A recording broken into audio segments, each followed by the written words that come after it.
اور برادران مکرم، زکوٰۃ کے حوالے سے مسئلہ سماعت فرما لیجیے، چونکہ زکوٰۃ ایک حدیث میں پڑھ رہا تھا، نبی علیہ السلام فرماتے ہیں جو بندہ زکوٰۃ ادا نہیں کرتا اس کی اللہ نماز بھی قبول نہیں کرتا، کیونکہ نظام اسلام میں اندر جیسے ایک فیکٹری ہے، اس فیکٹری کے اندر جب آپ داخل ہو جائیں، یا پولیس کا محکمہ آپ جب اس میں یعنی بھرتی ہو جائیں یا فوج میں، تو پھر آپ کو ان کے قانون فالو کرنے پڑتے ہیں۔ اگر نہیں کریں گے تو جو آپ کا سینئر ہے وہ پھر آپ کے ساتھ پوچھ گچھ کرے گا، آپ کو ڈانٹے گا، آپ کو معطل کر سکتا ہے، آپ کو نوکری سے نکال بھی سکتا ہے، کیونکہ وہ صاحب اختیار ہے۔ ایسے ہی آپ مسلمان جب ہو گئے تو آپ اس بات کے پابند ہیں کہ جو اسلام کی تعلیمات ہیں ان پر عمل کرنے کے۔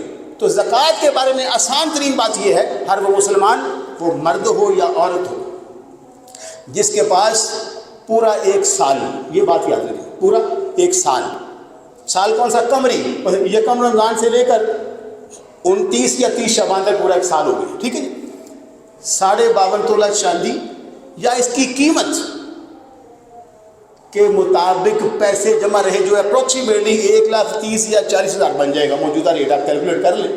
جس بندے کی ذاتی ملکیت میں ایک سال اتنے پیسے جمع رہے، اگرچہ کبھی کبھی بیشی بھی ہو جائے، اس نے زکوٰۃ دینی ہے۔ اب ایک اور بات، بندہ کہتا میرے پاس 52.5 تولہ چاندی تو نہیں ہے لیکن میرے پاس پیسے ہیں وہ 1,30,000 سے زائد ہے، تو اس پر بھی زکوٰۃ لگتی ہے۔ ایک اور بات، ایک بندے کے پاس چاندی 52.5 تولہ تو نہیں ہے لیکن تھوڑی ہے، فرق 1 تولہ چاندی اور تھوڑا سا سونا پڑا ہوا ہے اور تھوڑے سے پیسے پڑے ہوئے، اب ان تینوں چیزوں کا نصاب بنایا جائے گا۔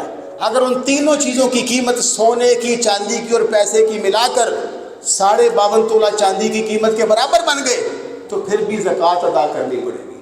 اور اگر سونا ہو تو سونے کا جو ہے نصاب وہ 7.5 تولہ، 7.5 تولہ سونا، جس بندے کے پاس 1 روپیہ بھی نہیں ہے، چاندی کی رتی بھی نہیں ہے، خالی سونا ہے، اگر 7 تولہ بھی ہوگا تو زکوٰۃ نہیں دینی، 7.5 تولہ ہوگا تو زکوٰۃ دینی ہے، ٹھیک ہے جی۔ اور زکوٰۃ دینی کس کو ہے؟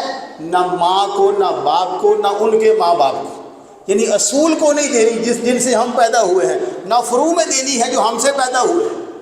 آسان بات، زکوٰۃ نہ اپنے بڑوں کو نہ اپنی اولاد کو دینی، ہاں بہن کو دے سکتے ہیں، بھائی کو دے سکتے ہیں، دوستوں کو دے سکتے ہیں۔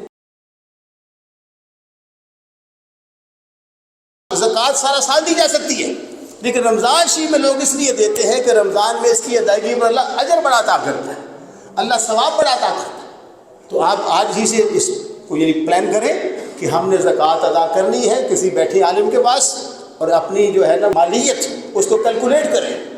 کیلکولیٹ کرنے کے بعد ہاں جو جائز ضروریاں ہیں، جیسے آپ کے گھر کا رہائشی مکان ہے، آپ کی سواری ہے، ان چیزوں پر زکوٰۃ نہیں، باقی آپ کا سارا جو مال ہے، اور زکوٰۃ کیا ہے؟ 2.5% کچھ بھی نہیں۔